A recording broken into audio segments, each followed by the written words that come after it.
सभी को प्रणाम। आप सभी का स्वागत है। आज के ज़माने में हम देखते हैं कि हर घर में किसी न किसी प्रकार की समस्या रहती है।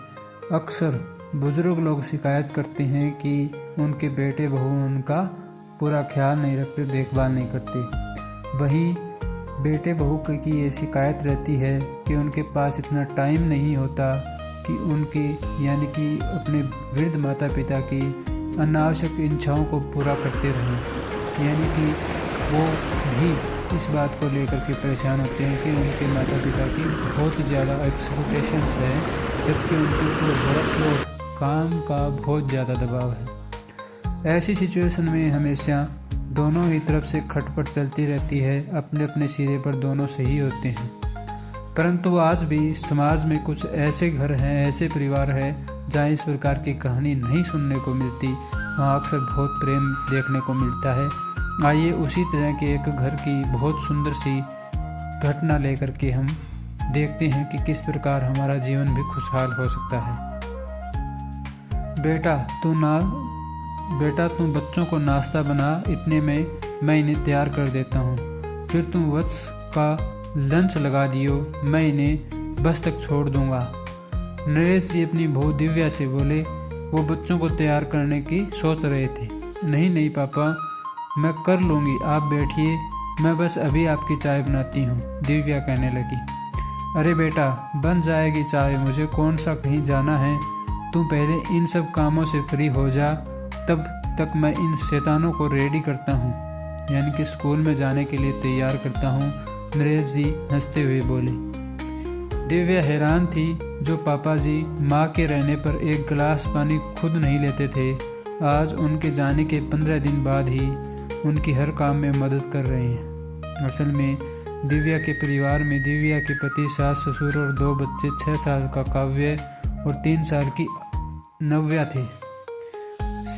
जब से दिव्या शादी होकर के इस घर में आई थी, सास ने उसे बेटी की तरह रखा, घर के कामों में सहयोग दिया।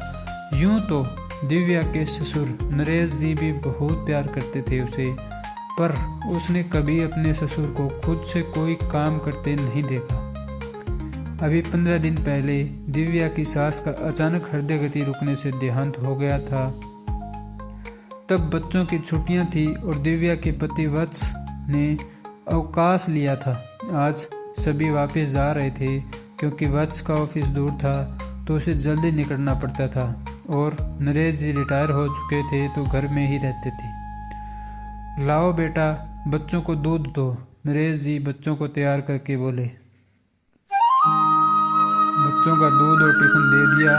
दिव्या वत्स का खाना पैक करने लगी, साथ साथ उसका नाश्ता भी तैयार कर रही थी, और एक गैस पर चाय चढ़ा दी उसने।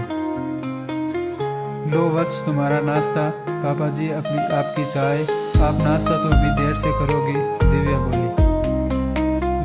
दे ही दो बेटा, तुम्हारा भी काम निपटे, वरना दोबारा रसोई चलानी पड़ेगी, नरेश जी बोले। नरेश जी रोज दिव्या की ऐसे ही मदद करने लगे। दिव्या को कभी कभी बुरा भी लगता और वो मना भी करती, पर वो प्यार से उसे कहते कि कोई बात नहीं बेटा, सुनो, आप पापा जी से बात करो ना, कोई बात उन्हें परेशान जो कर रही है। एक रात दिव्या वत्स से बोली। क्यों, तुम कुछ कहा क्या पापा ने? वत्स बोला। नहीं, पर जो इंसान एक गिलास पानी भी नहीं लेता था खुद से, वो मेरे साथ इतने सारे काम कराए, कुछ तो गड़बड़ है, दिव्या बोली। अरे तुम में कोई परेशानी तो हो तो खुद पूछ लो ना, वत्स बात को टालता हुआ बोला। वत्स तो सो गया, पर दिव्या को नींद नहीं आई और वो उठकर बाहर आई तो देखा कि पापा के कमरे की लाइट चल रही है। पापा जी आप सोए नहीं, अब तक तबीयत तो ठीक है आपकी, दिव्या कमरे का दरवाज़ा खटखटा कर बोली। खटखटाने के बाद नरेश जी बोले। अरे दिव्या बेटा, अंदर आ जाओ, क्या बात है, इस वक्त तक जाग रही हो, आओ बैठो। मुझे नींद नहीं आ रही थी तो सोचा थोड़ी टहल लूँ, पर आप जगे हैं, दिव्या बोली। बस ऐसे ही बेटा, मुझे नींद नहीं आ रही थी, नरेश जी बोले। पापा आपसे बात पूछनी थी, दिव्या ने हिचकते हुए पूछा। हाँ बेटा बोलो, संकोच क्यों कर रही हो, नरेश जी बोले। पापा जी मुझसे कोई गलती हुई है क्या? आप मुझसे नाराज हैं या मेरी कोई बात बुरी लगी हो आपको। दिव्या बोली, नहीं तो बेटा, पर तुम ऐसा क्यों पूछ रही हो? नरेश जी हैरान होकर के बोले, पापा जी, इतने दिन से देख रही हूँ आप मेरी हर काम में मदद करते हैं, जबकि मम्मी जी के सामने आप एक गिलास पानी भी नहीं लेकर पीती थी। दिव्या सिर नीचा कर बोली, हाँ, तो तुम्हें लगा कि मैं तुमसे नाराज़ हूँ? देखो बेटा, जब तक तुम्हारी सास थी वो तुम्हारी मदद करती थी, वो अब नहीं है, तो मुझे दोहरी जिम्मेदारी निभानी पड़ रही है।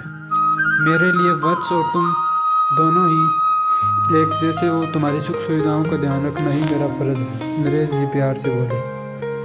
पापा जी, दिव्या की आंखों में आंसू भर आए, केवल इतना ही बोली, हाँ बेटा, अब माँ और बाप दोनों की जिम्मेदारी मुझे ही उठानी पड़ती है। तुम्हें सुबह इतने काम होते हैं, वत्स भी मदद नहीं कर पाता, तो मेरा फ़र्ज़ है कि मैं अपनी बेटी की थोड़ी मदद कर दूँ, उसकी परेशानी को तो हल कर सकूँ। समझी बुद्धू, मैं नाराज़ नहीं हूँ तुमसे। नरेश जी अपने प्यार से दिव्या का सिर फरार करते हुए कहा। दिव्या अपने ससुर के गले लग गई। आज उसे अपने ससुर में अपने मृत पिता नजर आ रहे थे। सच में पिता पिता ही होता है, फिर चाहे ससुर के रूप में ही क्यों न हो। इस प्रकार देखा जाए तो उनके घर में खुशियाँ आ चुकी थी और वो हमेशा घर में खुशहाल थे, तो उसके सास ससुर भी और वो बेटे और बहू भी। हमें भी अपने परिवार में इसी प्रकार का माहौल बनाना चाहिए। उम्मीद है ये कहानी आपको अच्छी लगी होगी। अच्छी लगी तो लाइक करें, चैनल सब्सक्राइब करें। धन्यवाद।